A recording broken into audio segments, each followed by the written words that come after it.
This pipe cost me $4. My neighbors think I'm crazy, but what they don't know, this inconspicuous piece of plastic is currently producing, right now, underground without me doing anything, the most expensive fertilizer in the world.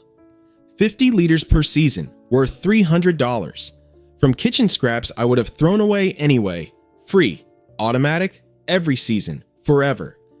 And the craziest part about it, this is not a new invention, not a hack, not a trend. Charles Darwin scientifically proved this mechanism in 1881, and the fertilizer industry has done a very good job since then, making sure you never learned about it. In the next 10 minutes, I will show you the science behind it, the construction section step by step, and why this knowledge has been systematically ignored for 70 years. Stay tuned, because after this video, you will never buy a bag of fertilizer again. Darwin is 72 years old. His health is declining. He knows that he does not have much time left. Most people know him for the theory of evolution, the Beagle, the Big Bang of modern thought. But Darwin himself considered his last book to be his most important practical contribution to humanity. The title?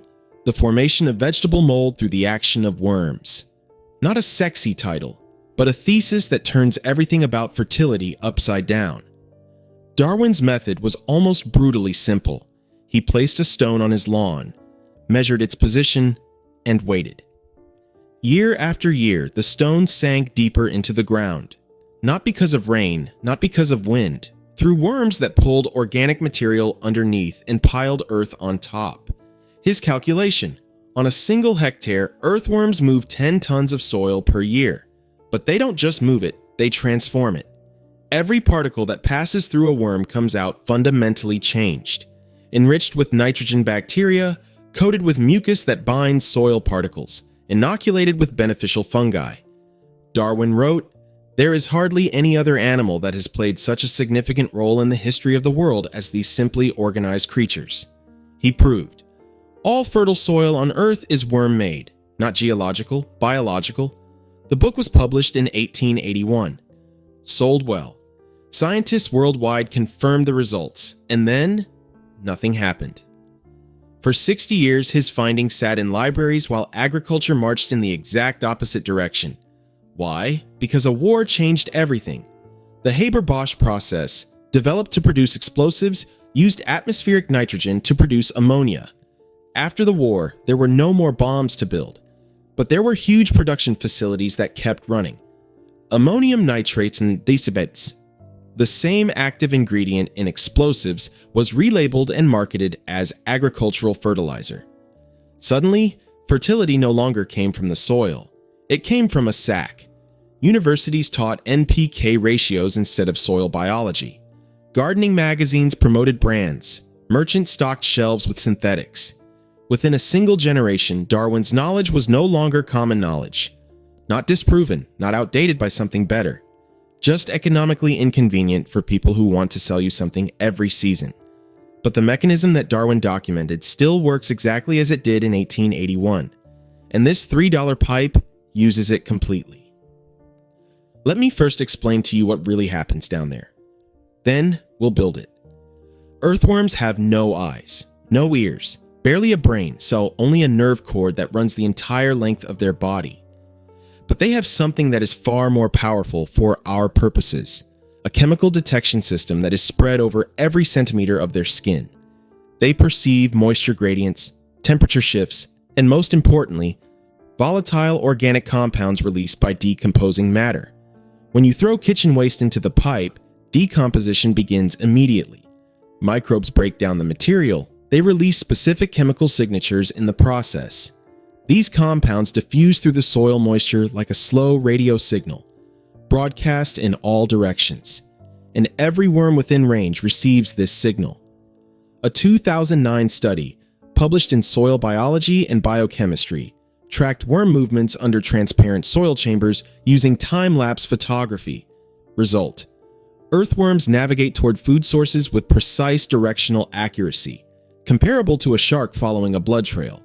No coincidence, no random wandering. The pipe becomes a permanent anchor to the feeding station that attracts worms from a radius far beyond your bed. They come in, eat, and when they migrate out again, evaporating through your plant roots. Three things happen at the same time. First, they continue to digest organic material as they move, inoculating it with bacteria that form direct symbioses with plant roots. Second, every tunnel they dig increases the oxygen supply in the soil, up to 40% more aeration just through their movement. Third, they leave behind worm castings, their feces, as a continuous trail right through the zone where your roots are growing most actively. And this is exactly where worm castings and synthetic fertilizer fundamentally differ. Let me briefly explain why the little bag at the garden center costs $30, and why your pipe delivers the same product for free. Chemical fertilizer provides three elements: nitrogen, phosphorus, potassium, NPK, quickly soluble, immediately available. The plant gets a spike, then the next rain washes everything away. Structurally a dependency cycle. Buy new every season. Worm casting works according to a completely different principle. Nutrients are bound in a biological matrix.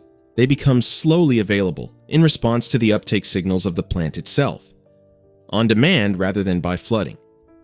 But beyond NPK, worm casting contains something that no synthetic has ever successfully put into a bottle: living biology. Plant growth hormones, auxins, and cytokinins accelerate root development and increase stress resistance. Humic acids, which physically improve soil structure, and a dense microbiome of bacteria and fungi that form direct symbioses with plant roots.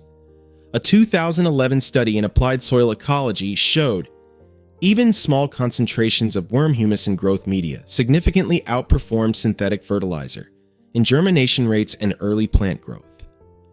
Your pipe produces exactly this material. Right now, directly where your roots are hungriest, the factory is already running.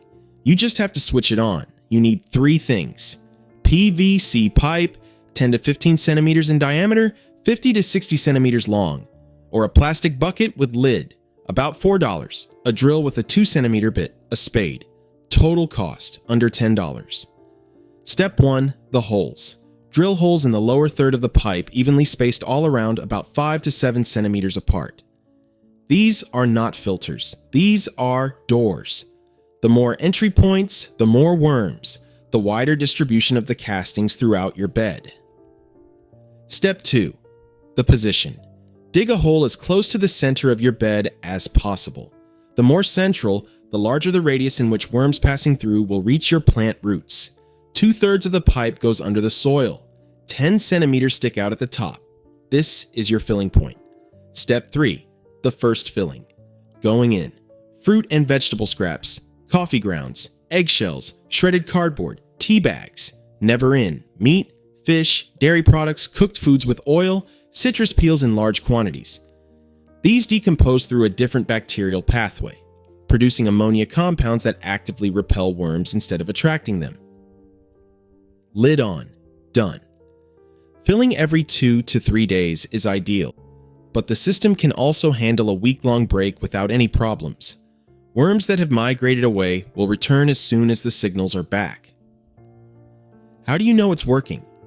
After 3 to 4 weeks, worm humus visibly accumulates inside the tube. The soil directly around the tube becomes noticeably darker and more crumbly, and the plants next to the tube start to overtake everything else in the bed, in a way that's hard to explain before you've seen it yourself. Darwin published in 1881. The science agreed, and then economic forces took over. The fertilizer industry did not suppress Darwin's knowledge through a conspiracy, they simply made it economically irrelevant. If you convince every farmer and every hobby gardener that fertility comes from a bag with a scientifically sounding NPK ratio, you don't have to argue against worms, you just stop talking about them. But biology never stopped working. Worms have continued doing what they have been doing for 500 million years. The knowledge that Darwin documented remained true. It just became knowledge that you have to search for instead of knowledge that someone gives you. Food prices are rising. People are asking themselves seriously for the first time, do I even have to buy this? When you start asking this question, you eventually find Darwin's worms. Darwin proved it in 1881. The industry has not disproven it. It has stopped talking about it. And while you've been hauling bags every year, Worms have been producing exactly what was inside. Free, under your feet. A pipe, $4. Kitchen waste you would have thrown away anyway. And 500 million years of evolution now working for you. Leave a comment. Are you building a worm tube? And send this to someone who still buys fertilizer bags. Darwin proved it. Now you prove that it works.